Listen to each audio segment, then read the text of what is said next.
judaísmo del Segundo Templo. Hablar del judaísmo del Segundo Templo no es solo revisar un episodio más de la historia religiosa. Lo hacemos porque aquí, en este periodo, se gestaron muchas de las semillas que más tarde alimentaron al gnosticismo.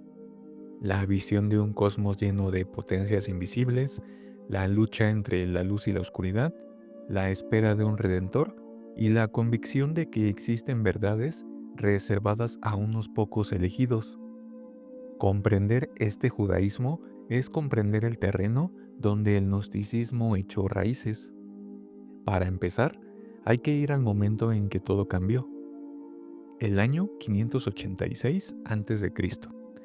En este año, Nabucodonosor II, rey de Babilonia, uno de los gobernantes más poderosos de la antigüedad, sitió Jerusalén y arrasó la ciudad.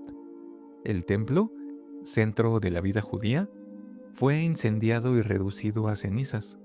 Para entender lo que esto significaba, hay que recordar qué era el templo, pues era el lugar donde se encontraba la presencia de Dios, donde se ofrecían sacrificios y donde el cielo y la tierra se unían. Su destrucción fue más que un desastre político, fue una crisis de fe.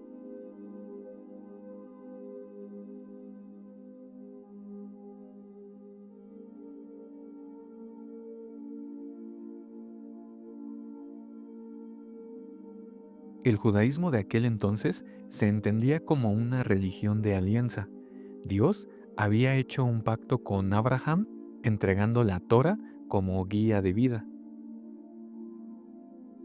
Creían en un Dios único, creador y protector de su pueblo, y el templo era el corazón de ese pacto. Por eso, cuando Nabucodonosor destruyó el templo y deportó al pueblo a Babilonia, surgió una pregunta desgarradora. ¿Había fallado Dios? ¿O había fallado el pueblo en ser fiel a su pacto?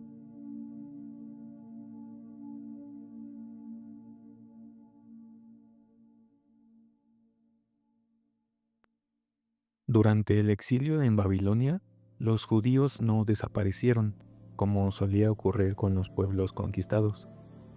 Ellos se reagruparon alrededor de sus escrituras, de la Torá, y comenzaron a darle aún más valor a la ley, a la memoria y a la identidad. Con el tiempo, cuando el rey persa Ciro el Grande conquistó Babilonia, permitió a los judíos regresar a Jerusalén y reconstruir su templo. Y aquí es donde aparecen dos figuras clave, Esdras y Nehemías. Esdras fue un sacerdote y escriba. Su papel fue monumental. Reintrodujo la Torá en la vida del pueblo, reuniendo a los judíos para leer en público la ley y explicar su sentido. Para Esdras, la supervivencia de Israel dependía de la fidelidad a la escritura. Por otro lado, Nehemías fue gobernador de Jerusalén en tiempos persas. Organizó la reconstrucción de las murallas y defendió la ciudad frente a amenazas externas e internas. Mientras Esdras fortalecía la vida religiosa, Nehemías consolidaba la vida política y comunitaria.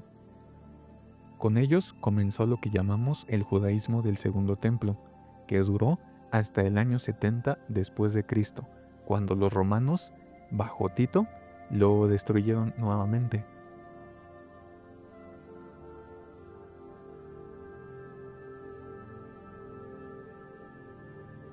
Este judaísmo del Segundo Templo no fue estático, pues estuvo en un diálogo constante con los imperios que lo dominaban.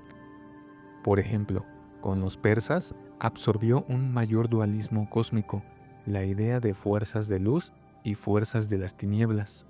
Con los griegos, tras la conquista de Alejandro Magno, enfrentó el desafío de la helenización, lo que lo llevó a la rebelión de los macabeos contra Antíoco IV, quien había profanado el templo dedicándolo a Zeus. Y bajo los romanos, las tensiones crecieron hasta desembocar en la gran revuelta judía del siglo I. En medio de estas tensiones surgieron escritos que marcaron el imaginario religioso.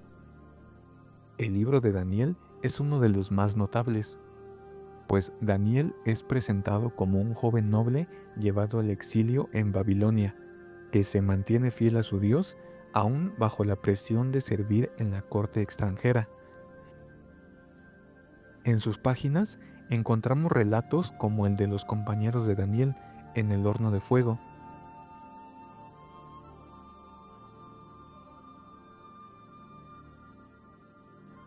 o el propio Daniel en el foso de los leones, símbolos de resistencia y fidelidad.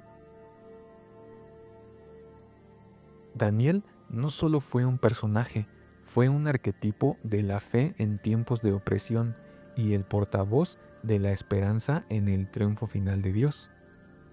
Junto a Daniel, otros textos circularon en aquel periodo. El más influyente fue el libro de Enoc, donde el patriarca es llevado al cielo para presenciar visiones secretas.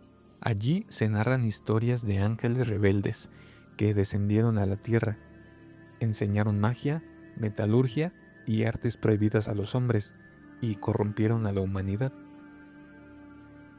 Enoc describe el juicio de estos seres y revela jerarquías angelicales, calendarios cósmicos y viajes por distintas moradas celestiales. Estos relatos no solo fascinaban, ofrecían la certeza de que el mundo visible estaba gobernado por potencias culturales, algunas fieles y otras rebeldes, y que el destino humano dependía de esa batalla invisible. Esta idea de un cosmos poblado de ángeles y demonios marcó profundamente la religiosidad de la época. Miguel se convirtió en el príncipe guerrero que defiende al pueblo, mientras Gabriel aparece como un mensajero de revelaciones. Y en paralelo, los demonios encarnaban la corrupción y la tentación. El universo ya no era simple, estaba lleno de intermediarios, jerarquías y tensiones. Un ejemplo claro de este pensamiento lo encontramos en la comunidad de Qumran, situada en las orillas áridas del Mar Muerto, al sureste de Jerusalén. Allí vivieron los esenios, una secta que se apartó de la vida en Jerusalén, probablemente en protesta contra el sacerdocio que consideraban corrupto. Su vida era austera, marcada por baños rituales, ayunos y un fuerte sentido comunitario. El hallazgo de sus escritos en 1947 cambió para siempre nuestra comprensión del judaísmo de la época. Conocidos como los rollos del Mar Muerto, consisten en cientos de manuscritos, algunos casi completos, otros fragmentarios. Incluyen copias muy antiguas de casi todos los libros de la Biblia hebrea, junto con textos propios de la comunidad. Entre ellos, el manual de disciplina que establece las reglas de la vida, los himnos de acción de gracias con un toque místico y la regla de la guerra, donde se describe la lucha final entre los hijos de la luz y los hijos de las tinieblas. Qumran no solo era un refugio en el desierto, era una comunidad que vivía convencida de estar en el umbral del fin de los tiempos. Su dualismo, su lenguaje de luz y tinieblas, y su convicción de ser los depositarios de la revelación los coloca muy cerca de lo que más tarde reconocemos como sensibilidad gnóstica. En este ambiente, la expectativa de un Mesías se volvió más urgente. Algunos lo esperaban como un rey descendiente de David, que restauraría la gloria política de Israel. Otros lo veían como un sacerdote que purificaría el templo. Y en ciertos textos, el Mesías aparecía como una figura celestial, casi divina, enviada directamente por Dios. No había un único modelo, pero todos compartían la certeza de que la historia no podía continuar bajo injusticia. Habría una intervención definitiva.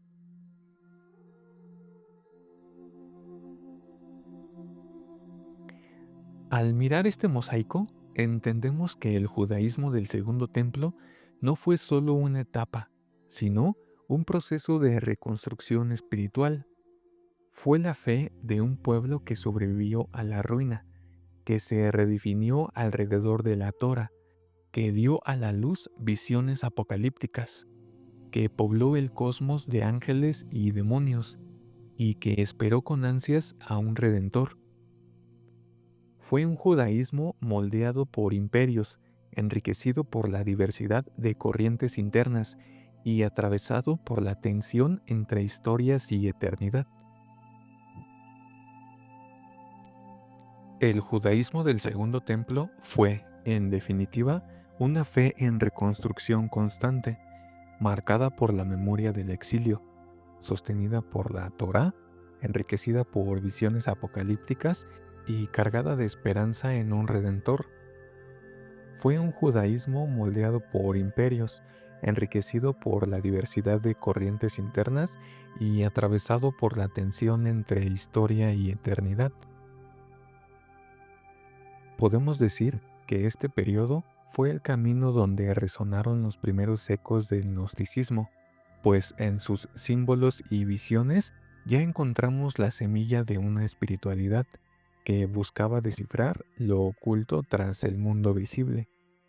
El judaísmo del Segundo Templo no solo sostuvo a un pueblo en medio de la adversidad, también abrió las puertas a preguntas y respuestas que darían forma a corrientes místicas posteriores.